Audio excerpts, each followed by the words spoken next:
काँग्रेसचे नेते आणि माजी आमदार बाळासाहेब थोरात यांचा नगरच्या संगमनेर विधानसभेतून पराभव झाला। शिंदेंच्या शिवसेनेच्या आमदार अमोल खताळ यांनी त्यांचा पराभव केला। 8 वेळा आमदार झालेल्या थोरातांचा पराभव करून खताळ जायंट किलर ठरले। महाराष्ट्राच्या विधानसभेमध्ये 2 आमदार ज्यांनी या टर्ममध्ये आपल्या 9व्या टर्ममध्ये पदार्पण करणार होते, एक होते कालिदास कोळंबकर, त्यांचा विजय झाला आणि दुसरे काँग्रेसचे ज्येष्ठ नेते बाळासाहेब थोरात। धक्कादायकरित्या बाळासाहेब थोरात यांचा पराभव झाला आणि त्यांचा पराभव ज्या आमदारांनी केला ते नवनिर्वाचित आमदार अमोल खताळ आपल्यासोबत आहेत। अमोलजी, महाराष्ट्रामध्ये तुमची नवी ओळख आहे आता जायंट किलर।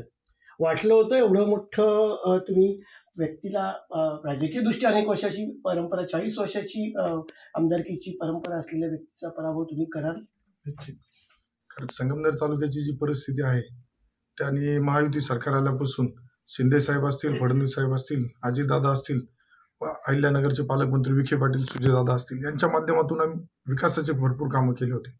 आणि तालुक्यामध्ये जी काही गेल्या 40 वर्षापासून लोक दहशतीखाली दडपले गेले होते, तर त्या दहशतीतून आम्ही त्यांना भयमुक्त करण्याचा जो वादा केला होता, जे शब्द दिला होता, त्यासाठी निश्चितच संगमनेरकरांनी आम्हाला भरभरून प्रतिसाद दिला।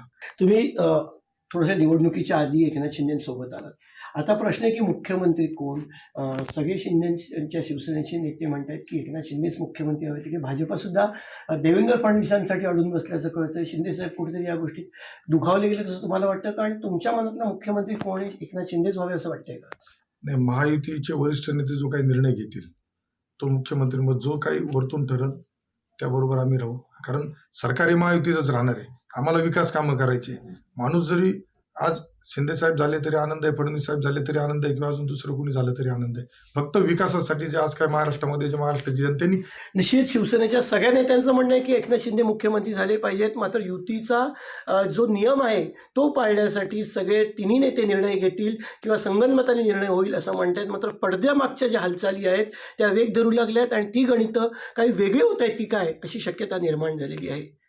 पंकज दळवी, ताज लँड्स अँड हॉटेल, वांद्रे।